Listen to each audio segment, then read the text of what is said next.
Folks, it is maddening trying to get good information about RVs. For example, I had a reporter email me an article she had contributed to that seemed on the surface like a really good insider look at some of the shenanigans in the RV industry. I started digging and I found some hidden motives. Folks, in today's video, I'm going to be exposing 3 of the shady tactics being used both inside and outside of the RV industry by billion-dollar companies to try and control what information you have and make it difficult for you to know what RVs are quality and not. So the first tactic, which many RV companies have been using for a very long time, is RV brand ambassadors. RV companies are not dumb. They know that we look to each other to figure out what brands are quality and not. So what they started doing is partnering with bloggers and YouTube influencers and making them brand ambassadors. You sign on the dotted line to become a brand ambassador. You can say nothing bad about the brand, which makes sense. It's from their marketing department. Their marketing department is not in the business of saying bad things about themselves. If they make a deal where they're like giving you either money or a brand new RV to use, of course they want to ensure that everything you say about it is going to be good. But what that means for all of you is that when you watch a channel of some lifestyler talking about how great life on the road is, you can't trust that they're going to give you the whole story. For example, I reached out to a major YouTuber. They had an issue with their RV and I was like, hey, this would make a great collab video where I fix your RV for free. You talk about, oh my gosh, look how bad it is and how much it costs to get this fixed. And I was surprised when they said no. And at first I thought, nah, they just don't do collabs. Well, then I learned that they're brand ambassadors. I'm like, oh, they actually can't say yes because it would reflect poorly on the brand that they're supposed to be representing. I'm intentionally not naming this YouTuber because I get it. Being a YouTuber, it's hard to make money. Until you have like millions of subscribers, you don't just make money off of ad revenue. You have to have like other sources of income. The way that I make my channel work financially is I sell courses that help RVers in the shopping process and help them avoid breaking their RV so it's not stuck in the shop all the time. I'm able to say no to all the brand deals that I'm offered. If you're not an RV technician like me, where I can help people avoid buying lemon RVs, or I can help them keep their RV out of the shop so it doesn't cost them tens of thousands of dollars in extra repair bills, then you have to find a lot of creative ways to make money as a YouTuber. And for a lot of these lifestylers, that equals becoming a brand ambassador. The next place people turn to is just general opinions of everybody else online. And this brings me to the second really shady tactic that RV manufacturers are using to control what information you know about their brand. This would be through buybacks and non-disclosure agreements. I want you to imagine for a minute that you went to Walmart and you bought an 80-inch TV. You open the box and the TV is broken and you go back to the customer service department. You say, I want to return this TV and get my money back. And they say, no, we don't do that. And you say, but it's broken. It's not working. And they're like, oh, we don't do buybacks. And you're like, okay, well, I guess I'll have to tell people this is a bad TV. And they're like, look, we'll make you a special deal just for you. We'll buy back your TV if you sign a non-disclosure agreement saying you won't say anything on the internet about our TV. If that sounds wild, imagine instead of a $1,000 TV we're talking about a $100,000 motorhome or fifth wheel. The RV industry says that there's no buybacks, just like with cars. But with cars, there's actually lemon laws in most states that protect you. But because an RV is a recreational vehicle, the lemon laws don't apply. And in fact, on motorhomes, the lemon laws only apply to the vehicle part of it, not the RV part of it. What the whole RV industry is doing is they're using NDAs. That's part of the way they're able to limit the amount of damaging information that's being put out about their company. And this is why sometimes YouTubers will go silent after posting about their like terrible experience. And in fact, they'll have to take down their videos as a part of the NDA. Swept under the rug.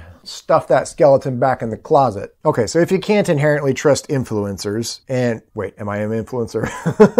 So if you can't trust brand ambassadors and you go to look online and the information you're getting is skewed because of NDAs, now people start to look for third-party articles, journalists who are like reporting on the industry, because surely that's going to give you accurate information, right? Recently, a reporter was kind enough to send me an article about an RV company that is in a lot of trouble. If If you think that this article, because it's an independent third party, not in the RV industry, would be unbiased, you would be dead wrong. First, I'm going to talk about some of the things the article said, and then I'm going to talk about the real motive for sharing this information with me and with you. The article is by Hunter Brook Media, and they have a YouTube video they're circulating about it, and a very, very, very long article diving into all the financials of Winnebago and Lippert Components and the issues they've had with Grand Design RVs. The article is narrowly focused on frame issues with Grand Design RVs and where the market share of the company is right now, and the fact that they've overproduced and they're underselling. Grand Design appears to be losing market share to other RV brands. And it's possible that some of the NDAs and censorship that Grand Design has been doing might violate some consumer protection laws. The article's talking about lawsuits against Winnebago and how warranty claims is increasing, but their provisioning, the amount of money they set aside for warranty claims, is declining. The interesting thing is Grand Design retroactively extended their frame warranties from 3 years to 5 years, which on the surface looks like they really care about consumers. Part of the reason they've extended their warranty is to try and prevent unhappy customers with filing complaints with the NHTSA. If enough of those complaints are filed, it could force a recall, and a recall could have serious negative financial repercussions for Winnebago Industries. The article was encouraging people to file complaints with the NHTSA, and my question is, why? Like, why are they pushing for this so hard? Why Grand Design? Why not Keystone or other RVs that their fifth wheels have also had a lot of issues? In a big box at the top of the article, it says that Hunter Brook Media is affiliated with Hunter Brook Investments, who is currently shorting Winnebago Industries and Lippert Components. I am an RV tech. I'm not an investment guru, but I've seen The Big Short, so I know what it means when you short a stock. They are going to make a lot of money if Winnebago and Lippert Components stock drops in value. Here's the nasty truth about this article. Hunter Brook Media is not unbiased. They want Winnebago stock to fall, which is why they're pushing this article in every way they can. And they're reaching out to people like me and other YouTubers, encouraging us to share this article. Do I think the information in the article is accurate? Yes. Do I think that like Grand Design is particularly worse off than other RV manufacturers?